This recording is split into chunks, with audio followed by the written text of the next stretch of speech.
गौतम बुद्ध अपने ध्यान में बैठे थे कि वहां एक आदमी आया। ये आदमी अपने आलसपन से बहुत ज्यादा परेशान था।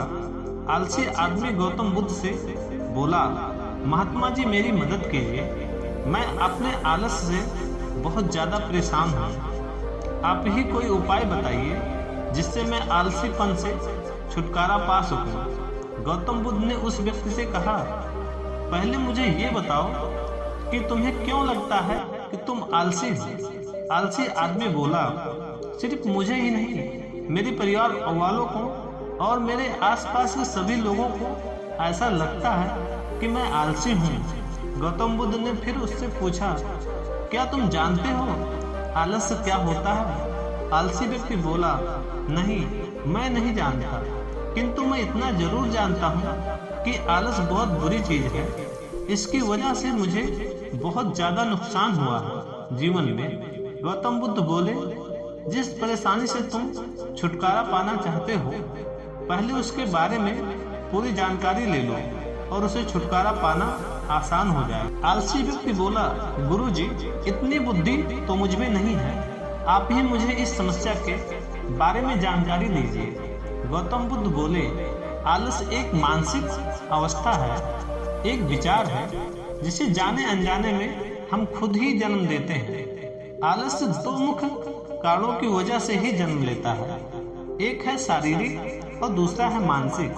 शारीरिक कारणों में पहला कारण है गलत तरह का भोजन। हम सभी जानते हैं कि हमारे शरीर को भोजन से ऊर्जा मिलती है और यह ऊर्जा सजीव चीजों से मिले तो अच्छी, यानी कि प्राकृतिक रूप से जो हमें भोजन की वस्तुएं प्राप्त होती हैं, उनसे अगर यह ऊर्जा मिले तो हमारा शरीर इससे अच्छा ऊर्जा प्राप्त कर सकता है। इससे अपोजिट यदि हम निर्जीव वस्तुओं से ऊर्जा प्राप्त करते हैं तो यह हमें आलस्य की ओर ले जाती है। दूसरा कारण, हमारी शारीरिक गतिविधियां भी हमें आलस्य के चंगुल में फंसा सकती हैं।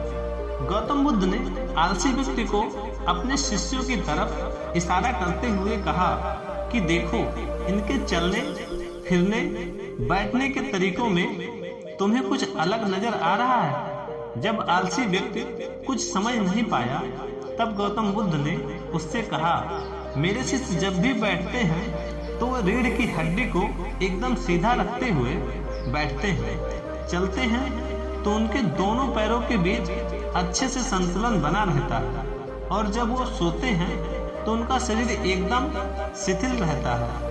ऐसा करने से उन्हें रात्रि में एकदम सही तरीके से नींद आती है। आलसी व्यक्ति बोला, लेकिन नींद तो आलस का ही एक रूप है। गौतम बुद्ध बोले, हाँ, अगर उसे ज्यादा मात्रा में लिया जाए तो।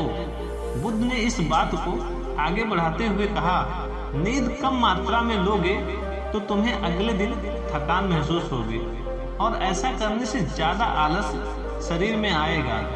नींद ज्यादा लोगे तब भी यही रिजल्ट होगा।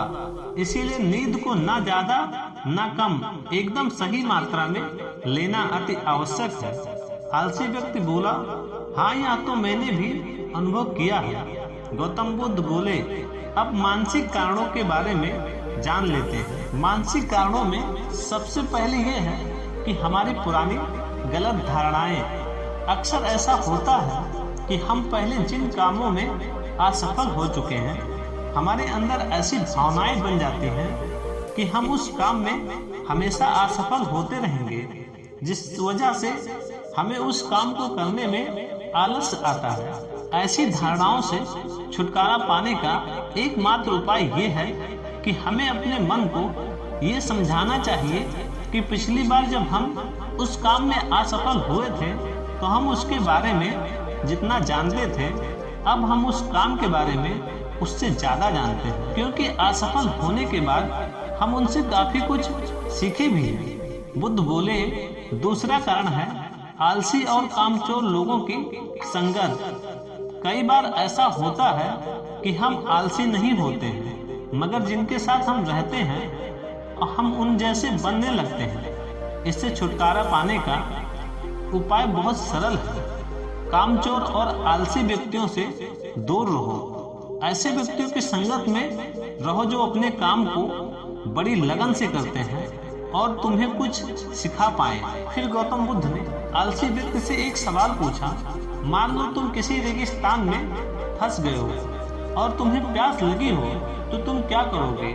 आलसी व्यक्ति ने बोला, मैं जल्द से ही रेगिस्तान के पास कोई गांव की तलाश करूंगा या ऐसी जगह की तलाश करूंगा जहां मुझे पानी मिल सके।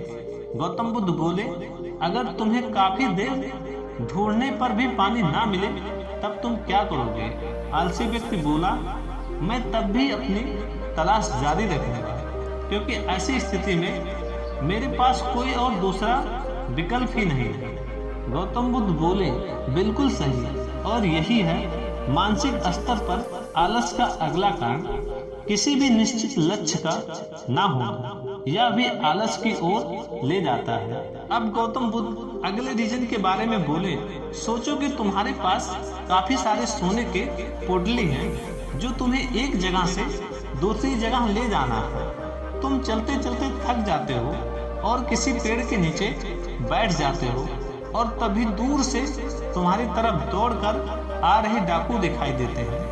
तो तुम अब क्या करोगे? आलस करके वहीं बैठे रहोगे या ऐसी परिस्थिति में तुम वहां से उठकर दौड़ने लगोगे? आलसी व्यक्ति बोला, जी मुझे वहां से दौड़ना ही पड़ेगा, नहीं तो मेरी जान और मेरे सोने के पोटली दोनों खतरे में पड़ जाएंगे। बुद्ध बोले, यानी कि तुम्हारे पास एक ठोस वजह होगी दौड़ने के लिए। यही है आलस का अगला कारण कि किसी भी काम के लिए ठोस वजह का होना। आलसी व्यक्ति महात्मा बुद्ध की बातों से संतुष्ट हुआ। वह बोला, महात्मा जी, मैं अब आलस के बारे में सब कुछ जान चुका हूँ और अब मैं इन सभी कारणों पर अपना काम करूँगा, अपने आलस को दूर भगा दूंगा। दोस्तों, मैं आशा करता हूँ गौतम बुद्ध और आलसी व्यक्ति की ये कहानी आपको जरूर पसंद आई होगी। मिलते हैं आपसे एक नए वीडियो में।